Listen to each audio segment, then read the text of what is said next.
Listen closely, because what I'm about to tell you was not written in the textbooks, nor whispered in polite company. In 1877, deep in the Appalachian heart of Kentucky, two brothers, identical twins, were laid into the ground. But the IE town would soon claim with trembling lips that they had not died as themselves, but as each other.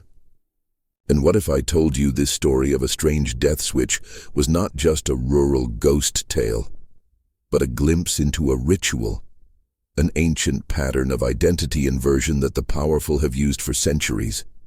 The twins of Kentucky were not the first nor the last. You see, death in the 19th century was not just a private sorrow, it was public theater.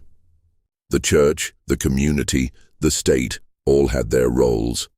But in this small town, when Samuel and Silas McKinney were pronounced dead only days apart, something happened at their funerals that made the crowd shiver. Mothers clutched their children. Men swore they saw one corpse move, and a local minister would resign weeks later, muttering that the devil himself had been present that day. But let's pause, because I don't want you to think this is merely a ghost story. The tale of the McKinney twins became a pattern of silence, sealed records, and contradictions that stretch back to European bloodlines, occult practices, and the hidden science of identity itself. For the truth is this: rulers, priests, and secret orders have long been obsessed with the exchange of names, faces, and lives. The switching of one man for another, the transference of legacy, even beyond death.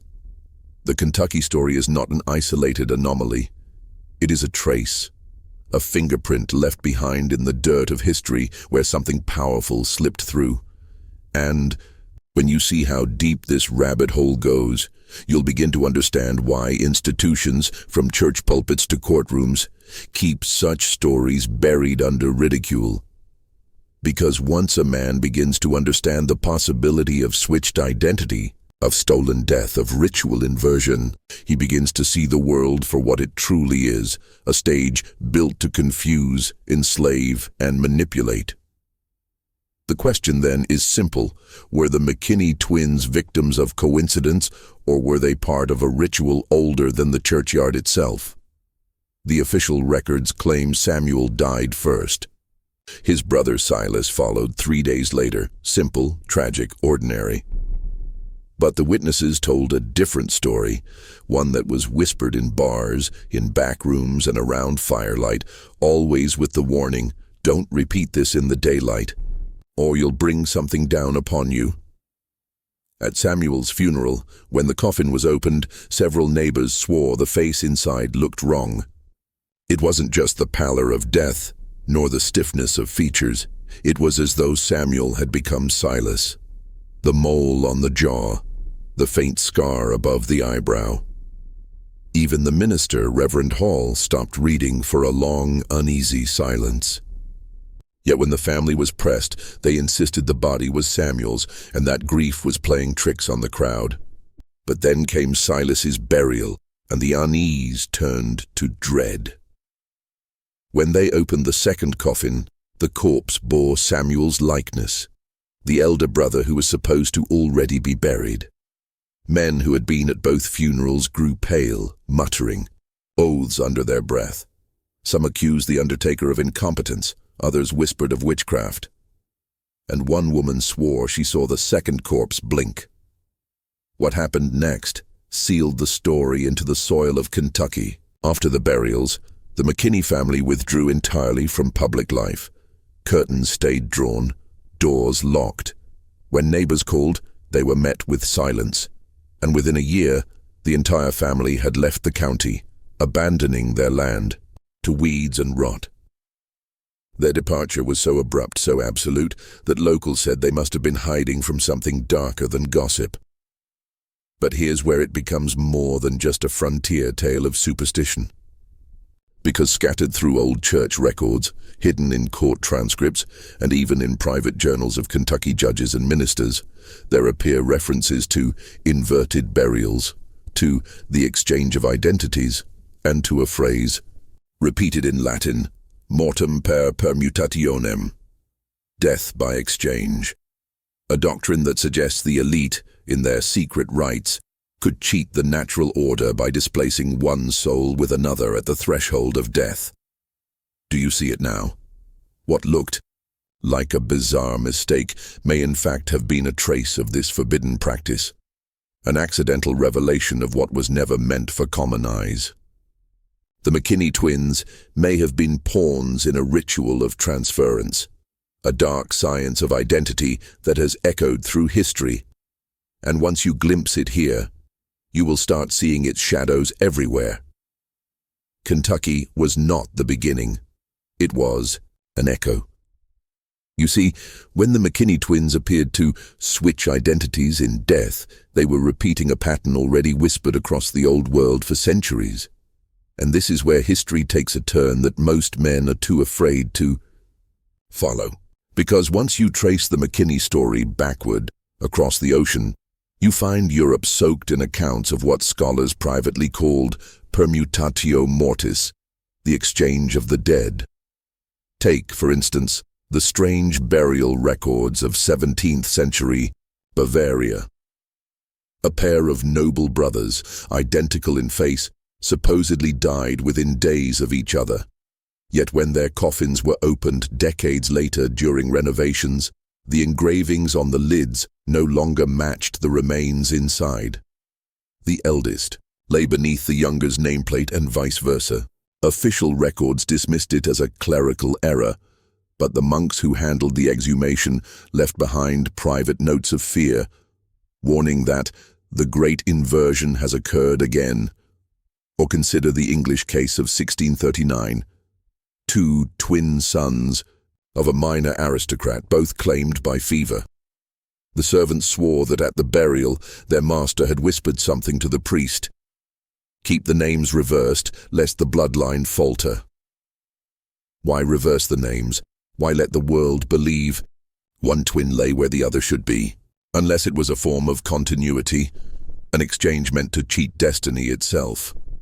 And still further back, into the shadowed texts of Rome, into the Egyptian desert, there are whispers of rites in which twins or men bound by blood could pass the soul between one another at death, ensuring that one lineage lived while another perished in name only.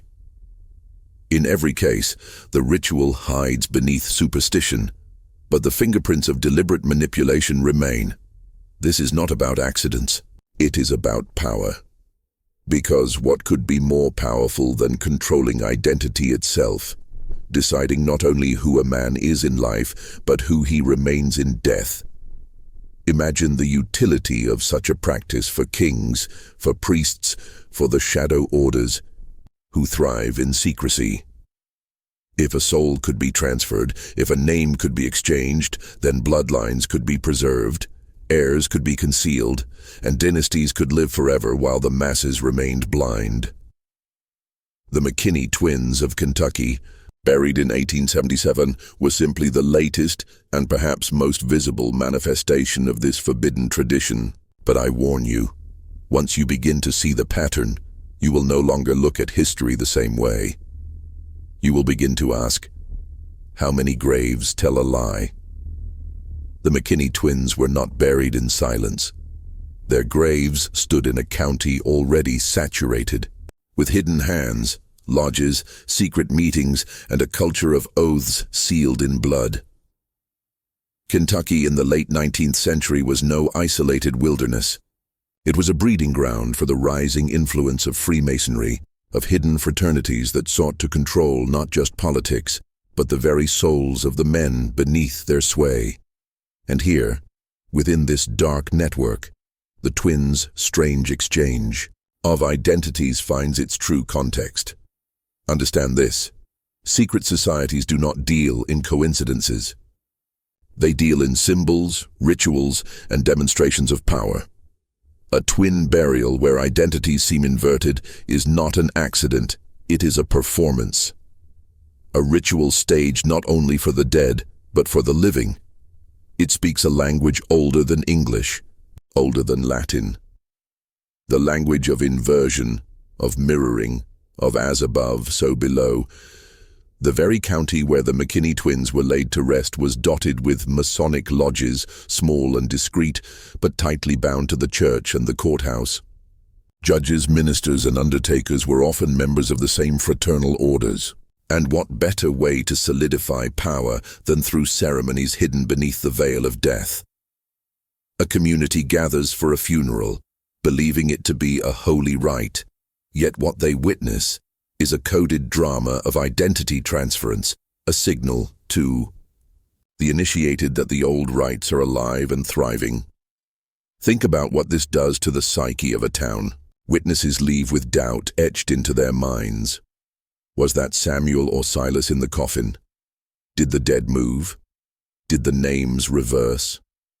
The uncertainty itself becomes the ritual's weapon. Confusion erodes confidence. Fear reshapes loyalty. And those who dared to question the official story soon found themselves isolated, branded superstitious, silenced by ridicule. This is not just about twins. It is about psychological control, turning a community into participants of a ritual they never consented to. Even more disturbing is the timing. The 1870s were years of social fracture in America, post-war reconstruction, shifting power, and rising distrust of institutions. It is in moments like these that hidden orders assert themselves most strongly. The McKinney twins' burial was more than family tragedy. It was a public working, a demonstration that identity itself was malleable, transferable, and subject to forces greater than law or church. The question is, who orchestrated it? Who ensured the town saw what it saw? And why was it necessary to leave behind this trace of inversion in the soil of Kentucky? Every ritual leaves a residue, a clue to its true purpose.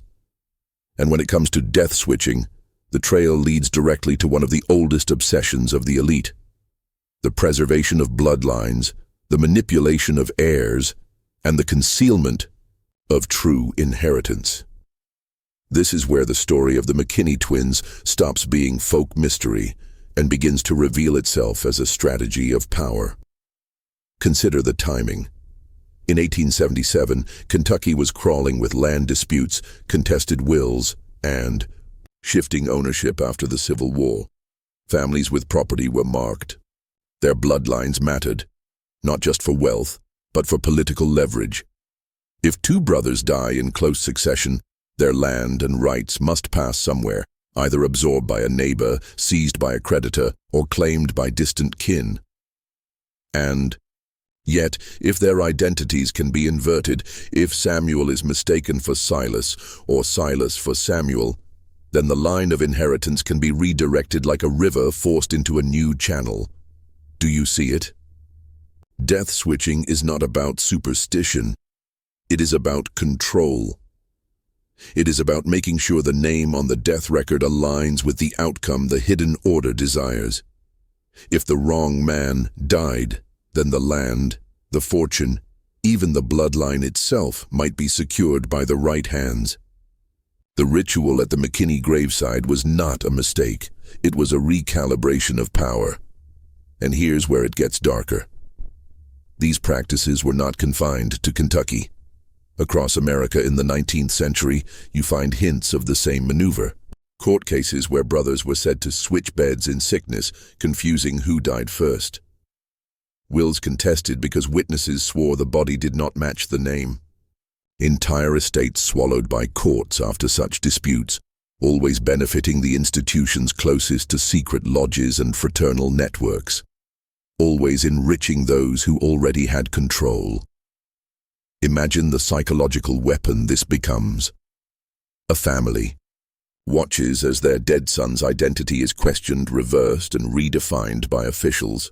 They are powerless. They must accept the record or lose everything. And once the record is sealed, history itself bends. The true heir disappears, replaced by the paper ghost of another. And the bloodline is redirected, as though by unseen hands. This is the hidden function of the ritual, not merely to confuse the masses, but to seize control of legacy. The McKinneys were not just victims of death. They were pawns in a game of continuity where the true wealth of the world, blood, land, inheritance, was being redirected into the coffers of the chosen. Once you understand that the burial of the McKinney twins was not an accident, but a manipulation, you begin to see its deeper purpose. It wasn't only about land or inheritance. It was about breaking the minds of those who watched. Because the true weapon of these rituals is not in the grave, it is in the living. Think about it. A community gathers. They see one brother buried, then the other. They know the faces, they've known them since childhood, yet suddenly the dead seem to wear the wrong identities. People whisper, argue, swear by what they saw. But then the official voices step in, the minister, the undertaker, the county clerk.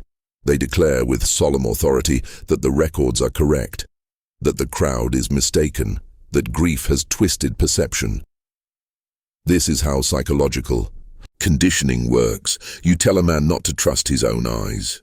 You force him to accept an official version of reality that contradicts his memory, his senses, his intuition.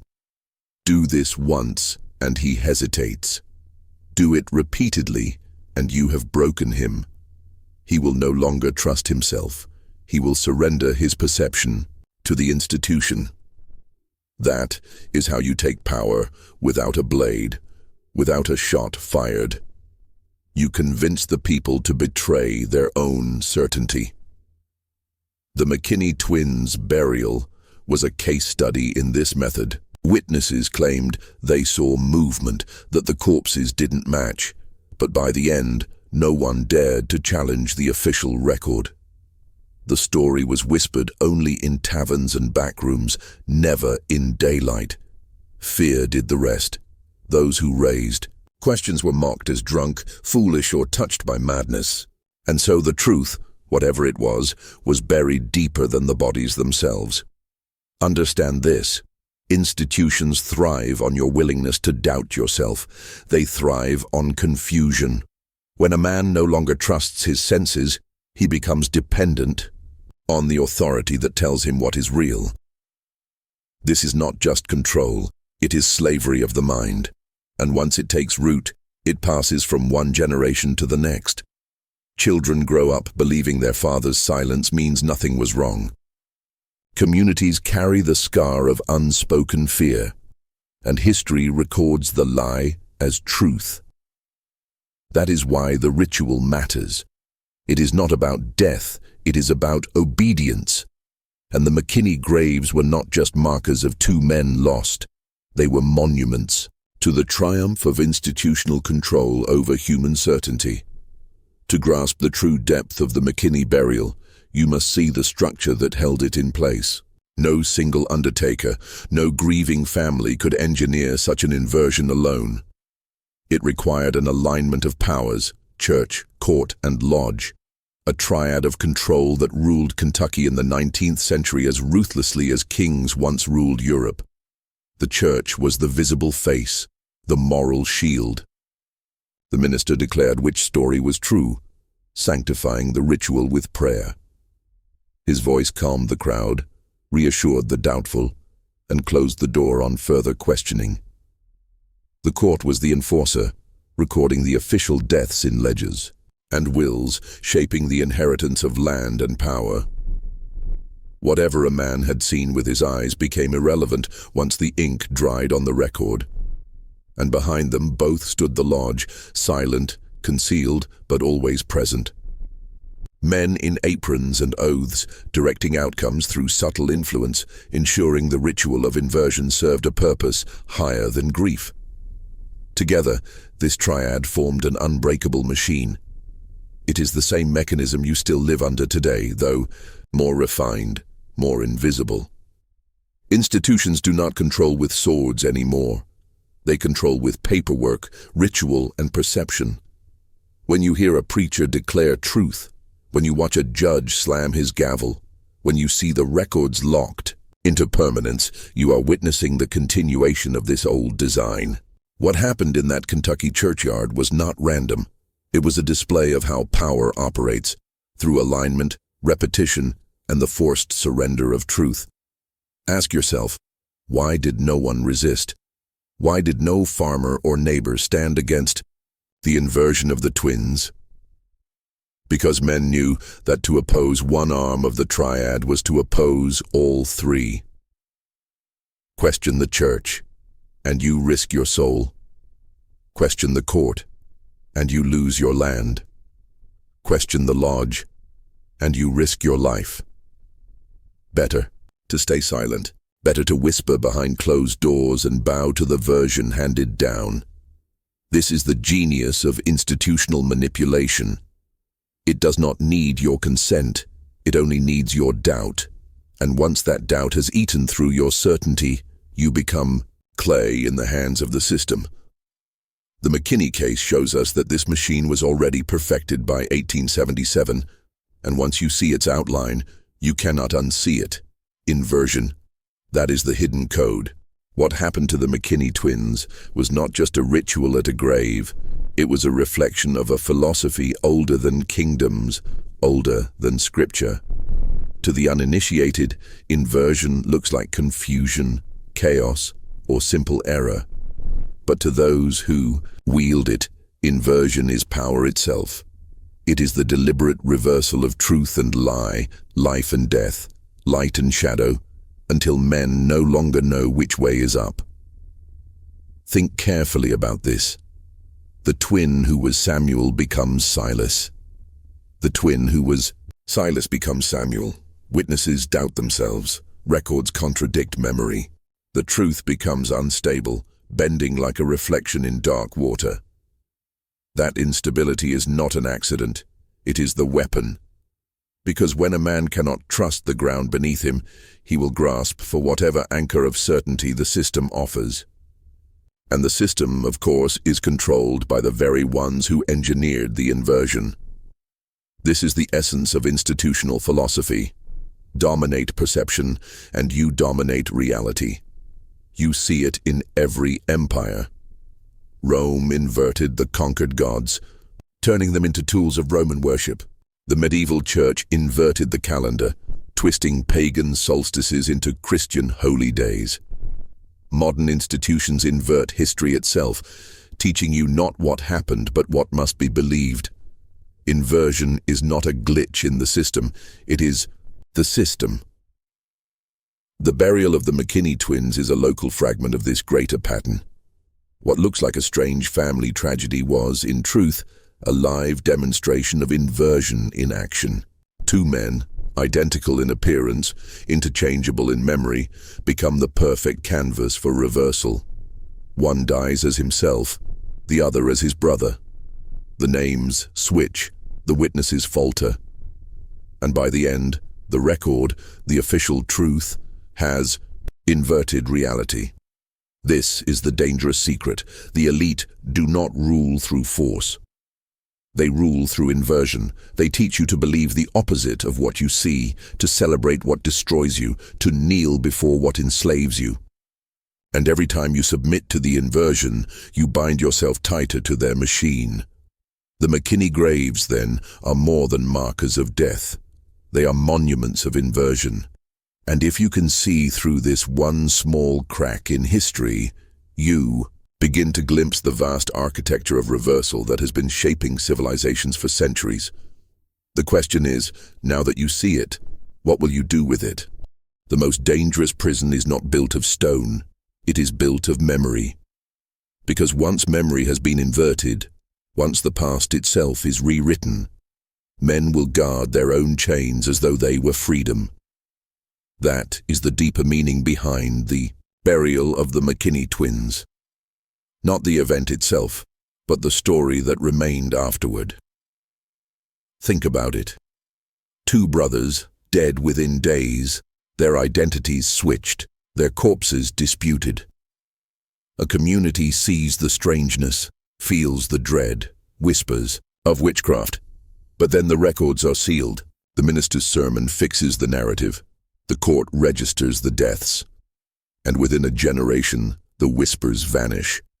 The children grow up hearing only the official story that Samuel was Samuel, Silas was Silas, and anything else is drunken, fancy. Memory has been inverted, the lie has replaced the truth, and now the past itself becomes a cage.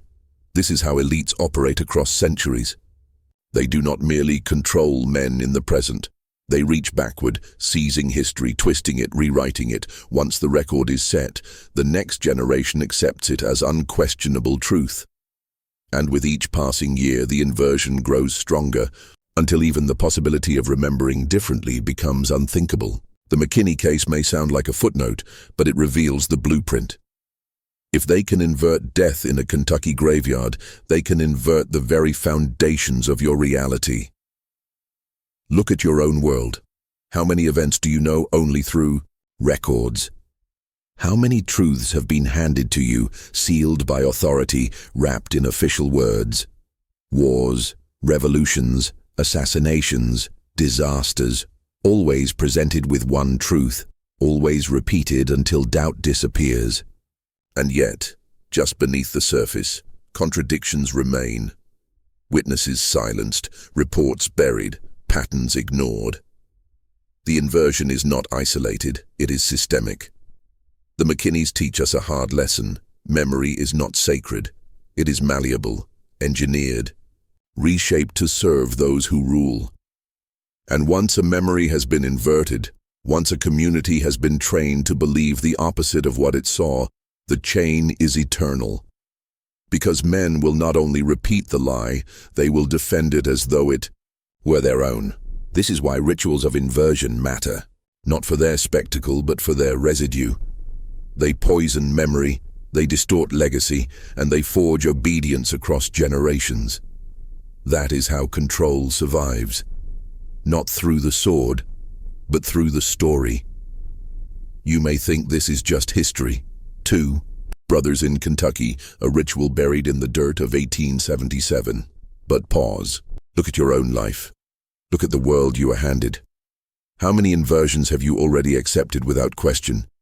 You were told freedom means obedience, that peace is achieved through endless war, that health comes from poisons sold as medicine, that faith is surrender, not strength. And every time you repeat these lies, every time you obey the inversion, you bury your own truth deeper in the ground. You become like the crowd at the McKinney funeral, seeing with your own eyes that something is wrong, but bowing to the voice of authority that tells you nothing happened. This is why the story matters.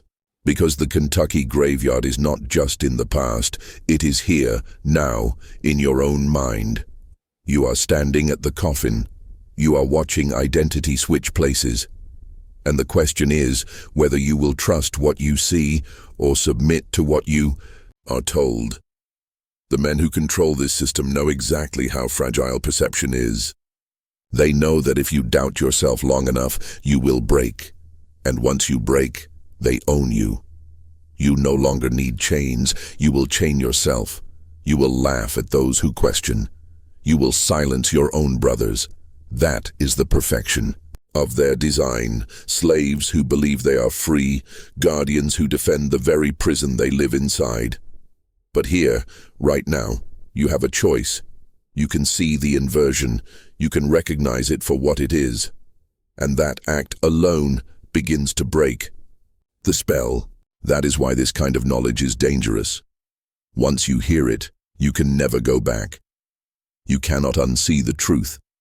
So I will ask you to do something now, not for me, but for yourself. To mark this moment, to fix your stance against the inversion. Go to the comments and write this phrase twice. I bury the lie. I claim the truth. Do it as a signal, not to me, not to an algorithm, but to yourself.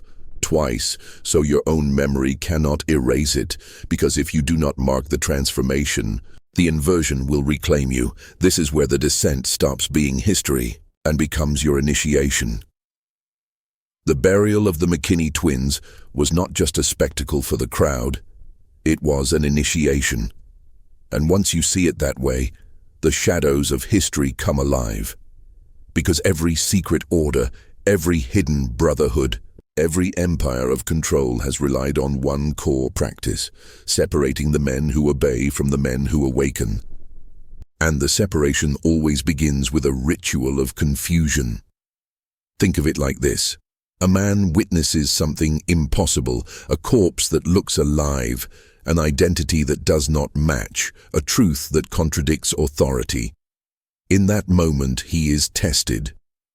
Will he deny his senses and submit to the official version?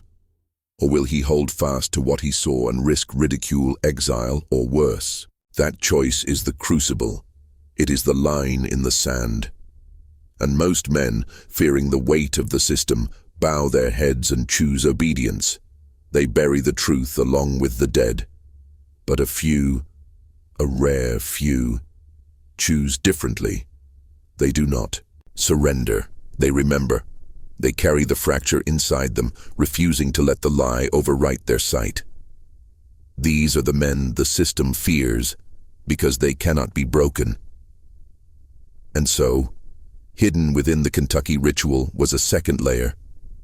Message to those with eyes to see, this world is inverted. If you recognize it, you are no longer theirs. This is how initiation has always worked.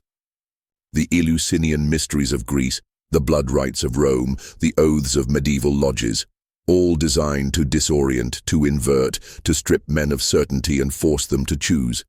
Do you trust yourself, or do you submit to the order? The McKinney burial was not just about two twins. It was about separating the wheat from the chaff, the sleepers from the awakened. And understand this, initiation is never announced. It arrives in silence, in confusion, in the shattering of what you thought was real. Most men stumble into it and fail, never realizing they were being tested. But the few who pass, those who cling to truth even when the world mocks them, become dangerous, because they are no longer ruled by inversion. They see through it. They stand above it. You may think you are just watching a story right now, but you are not. You are standing in that graveyard, surrounded by silence, watching the inversion unfold. And how you respond will mark you, either as one more witness who bows to authority, or as a man who awakens. If you think these rituals of inversion were only symbolic, you underestimate the appetite of power. They were not just staged to confuse the crowd. They were harvests. Every emotion, every ounce of fear, every ounce of obedience was gathered, stored, and fed into the machine of control. Because institutions feed on more than money. They feed on the submission of the human spirit. Picture the McKinney burial again. The crowd is tense, whispering, doubting what they see. Then the minister speaks, the undertaker insists, the court record seals the truth. What happens inside the witnesses? Fear rises, doubt gnaws. They silence themselves. They accept what they are told. That surrender, that internal collapse, is energy. It is compliance, harvested like grain, and the institutions thrive on it. The church harvests obedience. Every time a man silences his doubts because the minister said so, the church grows stronger. The court harvests authority. Every time a family accepts the record, even though their eyes scream otherwise, the law grows untouchable. And the lodge, the hidden hand behind it all, harvests secrecy itself. Every whispered conversation in a tavern, every half-told rumor, every silence passed to the next generation. All of it strengthens the order, because the truth is fractured, hidden, contained. This is the alchemy of control, turning human fear into institutional power. And it has always been this way. When ancient priests staged eclipses to terrify villages, they harvested awe and obedience. When medieval inquisitors burned men for heresy, they harvested silence and submission. When modern governments rewrite events, censor witnesses, and ridicule doubters, they harvest compliance and conformity. Different centuries, same feast. The McKinney twins' death switch was one more table set for this banquet. and the community that watched it unfold became unwilling participants in a ritual of extraction. They thought they were burying two brothers. In reality, they were burying their certainty, their memory, their courage. And those sacrifices were fed upward into the church, the court, the lodge. Now ask yourself, how many times have you given your energy to this same machine? How many times have you doubted yourself and obeyed the official voice? Each time you feed it, each time you give it strength. And every man who refuses that rare few is one less meal for the system. That is why the ritual matters, not because of two coffins in Kentucky, but because it reveals the currency of power, the surrender of your mind, the harvest of your obedience. If you think inversion ends at the coffin, you have not been paying attention. What happened to the McKinney twins was only a microcosm of what has been done to entire nations. The same mechanism, the same ritual of reversal, has been used to rewrite wars, revolutions, even the very myths that form the backbone of civilizations. The inversion is not local, it is global. Consider this. Every war you were taught in school, every so-called revolution, is packaged with a story. Heroes and villains, causes and consequences. The neat version, written by the victors, repeated until no one dares question it. Yet beneath the surface, the contradictions remain. Battles staged for profit. Revolutions steered by secret financiers. Leaders assassinated not by lone actors, but by networks who needed history to tilt in a certain direction. And once the official record is sealed, it becomes memory, it becomes identity, and the lie becomes indistinguishable from truth. This is national-scale death switching. The twin that dies is the truth. The twin that lives is the narrative. One is buried, silenced, forgotten. The other is raised up, embalmed in textbooks, enshrined in monuments, worshipped as history. Just like Samuel and Silas, reality and narrative switch places. And the people, your ancestors, your fathers, even you, bow to the wrong corpse. Look at America.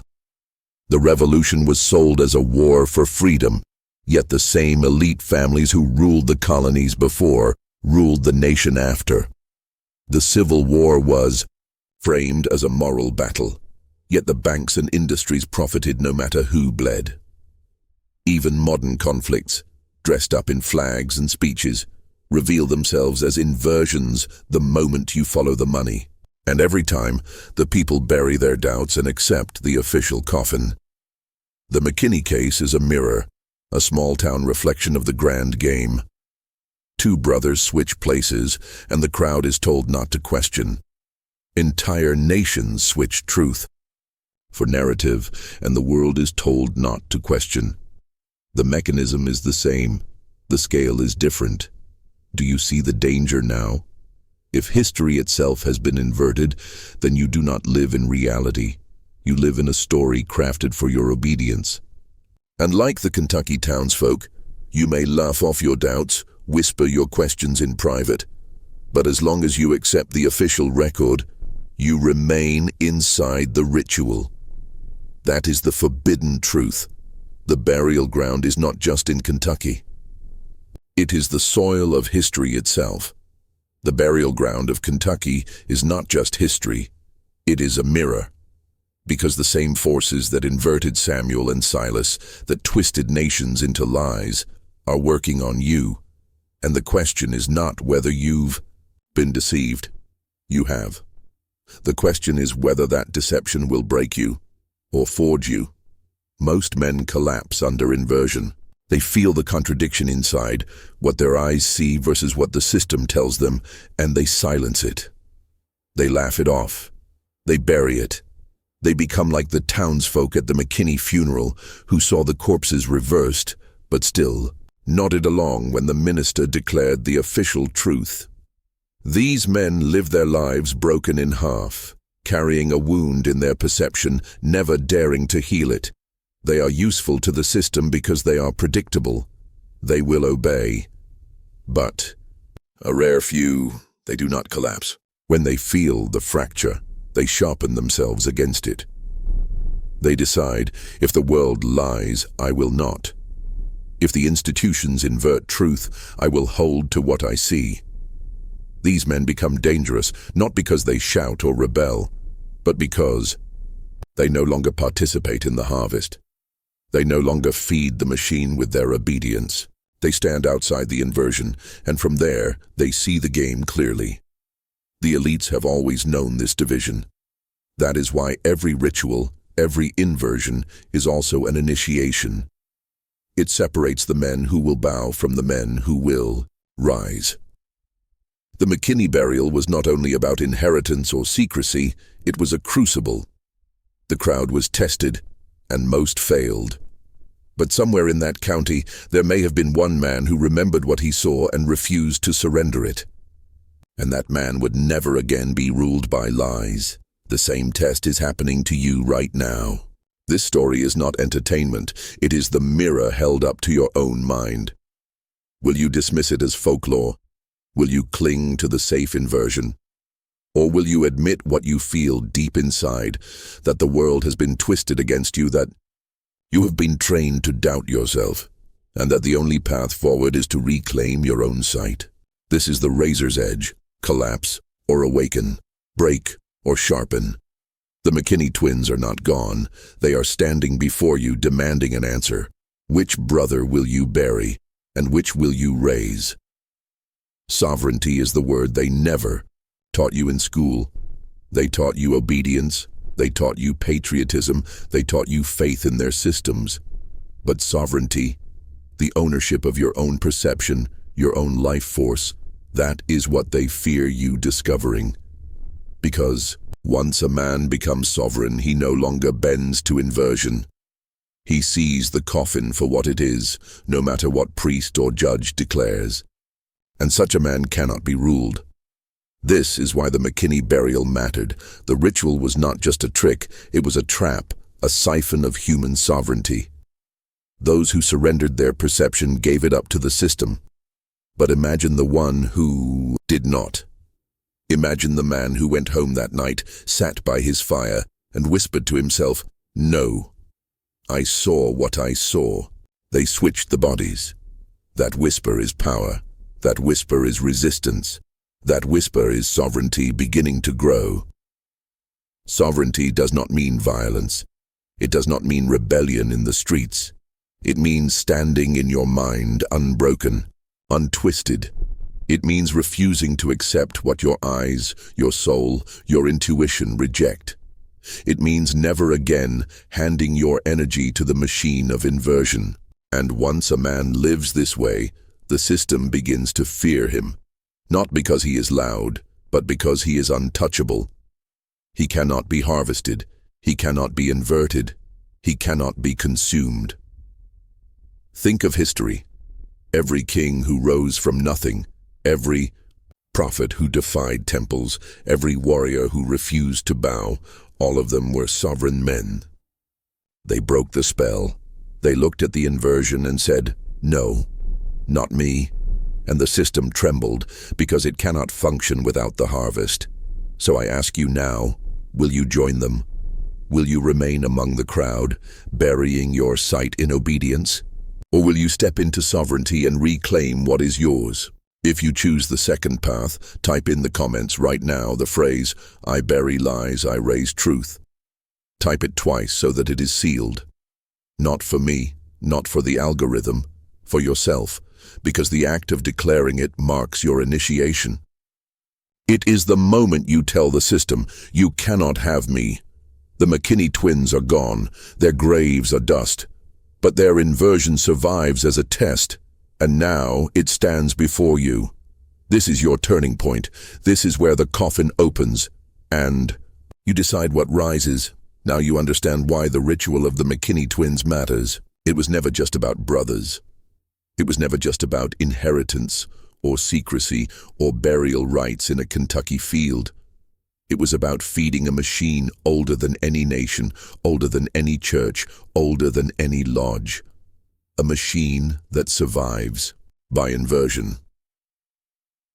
The elites stage these rituals, whether in small towns or on global stages, for one reason: to remind themselves that they control the boundary between truth and lie. To remind themselves that they can bury one thing and raise another, and the masses will obey. They rehearse this power in miniature, then scale it to nations. They feed on obedience the way predators feed on flesh. And the deeper truth is this: they are not simply men in suits or robes. They are custodians of a system, guardians of a machine that harvests human submission across generations. The Kentucky burial was a local test, but it was plugged into a global circuit, just as every war inverted into myth fed the same current. Just as every trial, every cover-up, every propaganda campaign fed the same current. You have been inside this ritual from the day you were born, and unless you break it, you will die inside it. That is what they count on, that you will never dare to see. But here is the truth they fear above all: the machine only works if you agree. If you accept their narrative, if you bury your own sight, if you silence your own voice, then you feed them. But if you refuse, if you hold to what you see, if you claim your sovereignty, then the ritual collapses. Their power does not come from armies or laws. It comes from your obedience. Withdraw it, and they starve. Withdraw it, and the inversion shatters. Withdraw it, and the machine begins to die. The McKinney twins are gone, but their story is a parable, written in bone and earth, a reminder that truth can be buried, but it cannot be killed. And when even one man refuses to bow, the ritual fails. That man becomes a torch in the dark, a light the machine cannot extinguish. So now I leave you with the final choice. You have heard the forbidden. You have seen the inversion. Will you bow to it, or will you break it? The soil of Kentucky remembers, and so will you.